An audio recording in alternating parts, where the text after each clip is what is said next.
ये जो आप देख रहे हैं पुतिन, ये नकली पुतिन है, असली नहीं है। वाह भाई साहब, तालियां हो जाए गोदी मीडिया के लिए। अभी तक तो ये लोग गोबर और गौमूत्र के नशे कर रहे थे, लेकिन अब पता नहीं कौन से सूखे नशे इन्होंने करने शुरू कर दिए।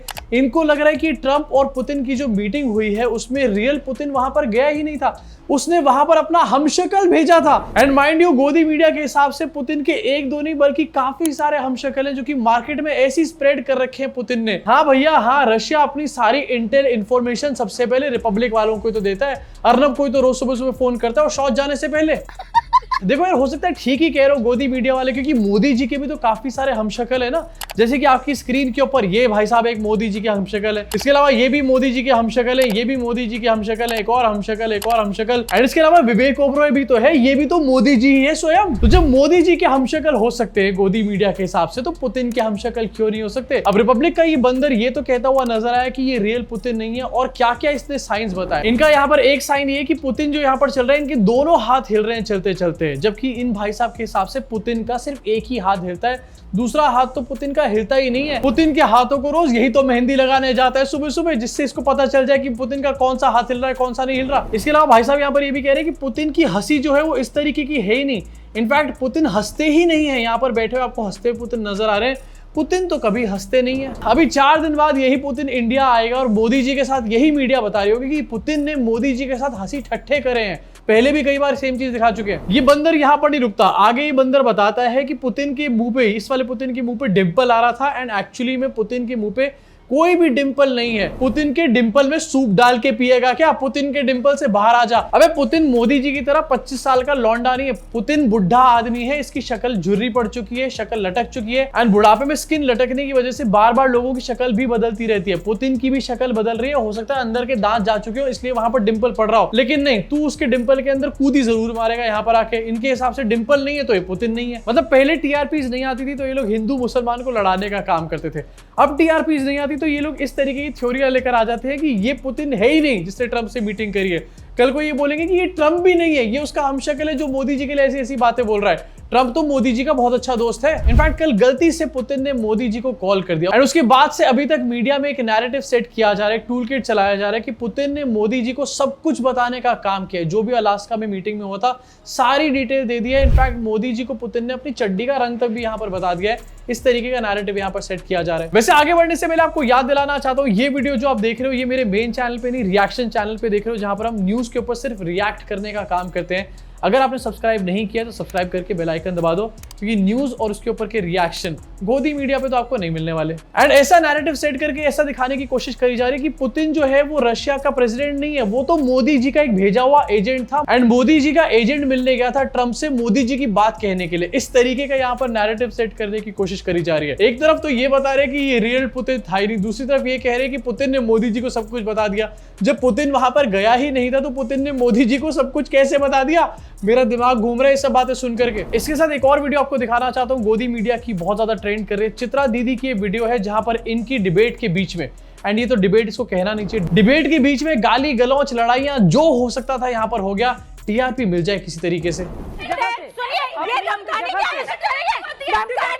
अरे भैया और एक सेकंड पॉज, पैनल देख रहे हो यहाँ पर, एक पैनल पे सिर्फ यहाँ पर पंडित बिठा रखे हैं, ये एक से लड़ने आई है, दूसरा भी इनसे लड़ना भी शुरू कर देगा।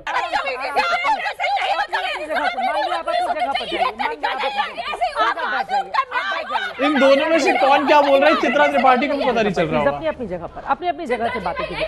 हाँ ठीक है, अपनी जगह से आप बैठ जाइए, अपनी जगह पर प्लीज। अबे ये डिबेट किस बारे में हो रही है ये तो बता दो कोई। आप अपनी जगह पर जाकर अपनी बात रखिए, आप अपनी जगह पर जाकर अपनी। एक महिला चिल्ला चिल्ला के दूसरी महिला से कह रही है कि आप बदतमीजी कर रही हैं। अरे दीदी आप क्या कर रहे हो अगर वो बदतमीजी कर रही है? एंड दूसरी तरफ आपको दिखाना चाहूंगा फिर से एक बार आपकी स्क्रीन के ऊपर चित्रा त्रिपाठी, ये कितनी ज्यादा काम एंड कूल यहाँ पर नजर आ रही है, आराम आराम से चलती हुई आ रही है। मतलब भसड़ थोड़ी सी होने तो दो, धीरे धीरे यहाँ पर चल के जाऊंगी, कम से कम 10-15 मिनट के लिए तो यहाँ पर हमारे को टीआरपी मिल जाए। मैंने ये पूरी वीडियो को 10-15 बार देख लिया, लेकिन मुझे एक बार भी समझ नहीं आया कि किस विषय में यहाँ पर डिबेट हो रही थी। एंड चाहे जिस भी विषय में ये लोग डिबेट कराएं, ये लोग चाहे इकोनॉमिक अफेयर्स के ऊपर भी डिबेट करा ले या फिर फॉरेन अफेयर्स के ऊपर डिबेट करा ले, लेकिन डिबेट शुरू होने के 10 सेकंड बाद इनकी पूरी डिबेट हिंदू मुसलमान के ऊपर आ जाती है। तो उसी के बारे में बात कर रहे होंगे यहाँ पर भी। बट टीआरपी का नंगा नाच किस लेवल पर जा चुका है। पहले ये लोग यहाँ पर मौलाना मौलवियों को बुलाते थे, दूसरी तरफ पंडितों को बुलाते थे, दोनों को लड़वाने का काम करते थे अलग अलग विंडोज के अंदर। लेकिन अब ये लोग सबको लाइव बुला रहे हैं और वहां पर एक दूसरे को लड़वाने का काम कर रहे हैं। मतलब व्हाट नेक्स्ट? आने वाले टाइम में टीआरपी के लिए क्या कुश्तियां लड़वाने का काम करेंगे ये लोग? वैसे एक परफेक्ट एग्जांपल है, हर शाम को जो डिबेट इस तरीके से करवाई जाती है, मुर्गे लड़वाए जाते हैं। रोमन एम्पायर की अगर यहाँ पर मैं बात करूं तो रोमन एम्पायर जब डाउनफॉल पे आ गया था अपने, एंड जब बड़ी बड़ी प्रॉब्लम्स शुरू हो गई थी रोमन एम्पायर में, उस टाइम पर रोमन एम्पायर ने पता है क्या किया था? इसी तरीके से लोगों को लड़वाने का काम करते थे एंड फ्री में दर्शकों को उस चीज को दिखाने का काम करते थे। ये वही सेम चीज हो रही है, लेकिन सिर्फ इस टाइम पर मीडिया के चैनल्स के ऊपर हो रही है। इसी के साथ आगे बढ़ना था तो एक और खबर इस टाइम पर बहुत ट्रेंड कर रही है। देश को नए वाइस प्रेसिडेंट मिलने वाले हैं। पिछला वाला कहां पर गया ये तो बता दो भाई। वो अपने घर में है या फिर ऊटी में है, कहां पर है? ना तो एक बार उसको फेयरवेल यहां पर दिया, ना ही उसको यहां पर प्रेस कॉन्फ्रेंस करने दी। कहां पर है धनखड़ साहब? धनखड़ कहां पर है ये नहीं पता, लेकिन नया कनखड़ यहां पर आ चुका है। एंड ये है इस टाइम पर महाराष्ट्र के गवर्नर, इनका नाम है सीपी राधाकृष्णन। एंड ये धनखड़ से भी और 4 हाथ आगे हैं। बीजेपी के वाइस प्रेसिडेंट के कैंडिडेट बन चुके हैं एंड इनको हो सकता है वीपी बना भी दिया जाए बहुत जल्दी। इनके इस टाइम पर ट्वीट्स बहुत ज्यादा ट्रेंड कर रहे हैं, आपको दिखाना चाहता हूं। ये 17 अगस्त का ट्वीट है जिसमें लिखते हैं, my heartfelt thanks to our beloved people's leader, our most respected honourable प्रधानमंत्री Shri Narendra Modi, our beloved most respected honorable home minister Shri Amit Shah, our beloved most respected honorable central minister and BJP president Shri JP Nadda, our beloved and most respected honorable parliamentary board members, our beloved and most respected honorable central ministers, our beloved and most respected honorable NDA partners। सबको तो beloved and most respected लिख दिया, तो मोदी जी को special कैसे बनाया? मोदी जी को सबके साथ खड़ा कर दिया। मतलब धनखड़ की यहाँ पर रीढ़ की हड्डी नहीं थी, ये बात काफी लोग कहते थे, इस बात को बोला जाता था, लेकिन ये भाई साहब धनखड़ से भी 4 हाथ आ गए। ये एनडीए के लोगों को भी चुप ऐसे ही कराए जाएंगे। Sir, our beloved and most respected, 2 second के लिए जरा शांत हो जाइए, और शायद उनको कभी शांत होने के लिए बोले भी ना। मतलब एक ट्वीट के अंदर 1 2 3 4 5 6 बार इन्होंने our beloved and most respected लिखा है। एक ट्वीट में अगर इतना ज्यादा चमचागिरी कर दी है, इतनी लाट टपका दी है, तो ये संसद के अंदर जाके क्या करेगा भैया बंदा? इनके आर लवेड और मोस्ट रिस्पेक्टेड को देखने के बाद मुझे जगदीप धनखड़ यहाँ पर अनबायस्ड नजर आ रहा है।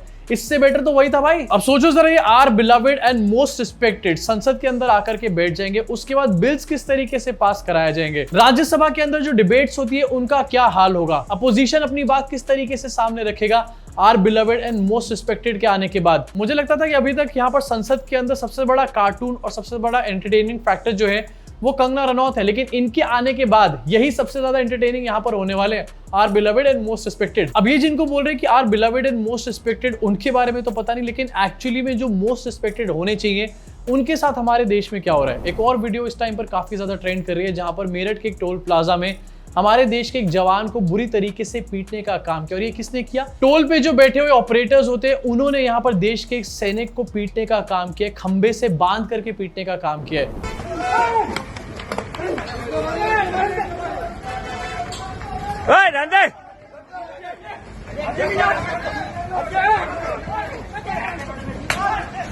एक तरफ बात करी जाती है देशभक्ति के बारे में, तिरंगा लेके बाइक पे लगाकर ये लोग घूमते हैं, उसके बाद हमारे देश के सैनिकों के साथ इस तरीके की हरकत, ये अपने आप में काफी ज्यादा घटिया और काफी ज्यादा नीच हरकत है। इन सब लोगों को उठा करके जेल में डालना चाहिए, आइडेंटिफाई करके। वैसे भी योगी जी के पास तो फेस डिटेक्शन वाला सिस्टम है यूपी के अंदर, आखिरकार इन लोगों को अभी तक अरेस्ट क्यों नहीं किया गया? ये सबसे बड़ी बात है। दूसरी चीज, ये जो हमारे देश के सोल्जर हैं, ये यहाँ पर कोई जाके उपद्रव नहीं कर रहे थे, ये यहाँ पर जाके सवाल पूछ रहे थे कि आखिरकार इतनी लंबी लाइन इतनी देर से यहाँ पर क्यों हमारे को खड़ा कर रखा है। लेकिन देश की सरकार की आदत है, कोई भी इनसे सवाल पूछ ले इनको लग जाती है मिर्चें। अब चाहे सवाल पूछने वाला एक आम आदमी हो या फिर हमारे देश का एक सोल्जर हो, ये किसी को नहीं बख्शने का काम करते। यहाँ पर सोल्जर ने सवाल पूछा एंड उसके साथ क्या हुआ ये भी आपने यहाँ पर देख लिया। इसी के अगले दिन एक और वीडियो निकलकर सामने आई, जहां पर पता चला कि उसके पास के गांव के लोग जो हैं वो उस टोल पे पहुंच गए एंड इस टोल पे तोड़फोड़ यहाँ पर मचाने का काम किया। टोल पे जो एजेंट्स बैठे थे उनको भी शायद पीटने पाटने का काम किया होगा। लेकिन इससे क्या ये प्रॉब्लम दोबारा नहीं होने वाली? ये बात इंश्योर हो जाती है। नितिन गडकरी को इसके ऊपर निकलकर जवाब देना चाहिए, प्रेस कॉन्फ्रेंस करनी चाहिए, लेकिन कोई इसके बारे में कुछ नहीं कर रहा। यहाँ पर टोल कर्मचारियों को सस्पेंड कर दिया गया, जिसको ठेका दिया गया था उसको भी हटा दिया गया, पेनल्टी भी उसके ऊपर लगा दी गई है। लेकिन इस सब के बाद ये चीज दोबारा कहीं पर नहीं होने वाली, इसकी क्या श्योरिटी है? आम आदमी के साथ ऐसा कभी भी ना हो टोल के ऊपर, इस बात की क्या श्योरिटी है? जब देश के एक सैनिक को ये लोग नहीं छोड़ रहे, आम आदमी का क्या हाल करते होंगे यहाँ पे ये लोग? कितने अनसेफ है हम लोग टोल पे करने के बाद भी, इसके बारे में एक चर्चा इस टाइम पर जरूर होनी चाहिए। लेकिन चर्चा कहां से होगी? चर्चा तो पहले इसके बारे में होगी कि पुतिन रियल वाला था या नकली वाला था यहाँ पे। इसी के साथ आगे बढ़ना चाहता हूँ, एक और ट्रेंडिंग न्यूज आपको दिखाना चाहता हूँ। मोदी जी अब फेसबुक इंस्टाग्राम से तंग आ चुके हैं और मोदी जी ने रिसेंटली स्टेटमेंट दिया है, कहा है कि भारत के युवाओं को फेसबुक इंस्टा की तरह अपना सोशल मीडिया प्लेटफॉर्म बनाना चाहिए। क्यों हम दूसरों पर निर्भर रहे, क्यों भारत का धन बाहर जाए? अरे सच सच बताओ मोदी जी, आपको प्रॉब्लम इसलिए हो रही है क्योंकि इंस्टाग्राम, फेसबुक, यूट्यूब के ऊपर आपसे सवाल पूछे जा रहे हैं, आपके ज्ञानी ज्ञानेश को एक्सपोज यहाँ पर किया जा रहा है, इसलिए आपको ये लग रहा है कि कोई इंडिया की कंपनी हो जिससे हम लोग मैनेज तो कर पाए। यहाँ पे देखो मीडिया का क्या है, उसको तो ये लोग मैनेज कर लेते हैं, वहां पर इस तरीके की बेवकूफी वाली खबरें चलवा के कि पुतिन नकली था, असली मुद्दों के ऊपर वहां पर कभी बात होने नहीं देते। लेकिन सोशल मीडिया पे असली मुद्दों के ऊपर बात होती है एंड उसको ये लोग अभी तक भी रेगुलेट नहीं कर पा रहे हैं। अब फोकस इनका अल्टीमेटली सोशल मीडिया पे लोगों को रेगुलेट करना है। लेकिन आपको याद दिलाना चाहता हूँ, सोशल मीडिया इंडिया में बनाई गई थी, कू ऐप आपको याद होगी। कू ऐप थोड़े दिन पहले मोदी जी बंद हुई है, बनती है इंडिया में तो आप लोग सपोर्ट करते नहीं हो एंड फिर उसके बाद बोलते हो कि इंडिया में क्यों नहीं बनते यहाँ पे। वैसे आपको क्या लगता है कि मोदी जी ने ये बात क्यों कही होगी? नीचे कमेंट सेक्शन में कमेंट करके जरूर बताना। अभी के लिए इस रिएक्शन की वीडियो में सिर्फ इतना ही, काफी रिएक्शन दे दिया, रिएक्शन दे के थक चुका हूं। मुलाकात करूंगा आप सब लोगों से चैनल के अगले वीडियो में।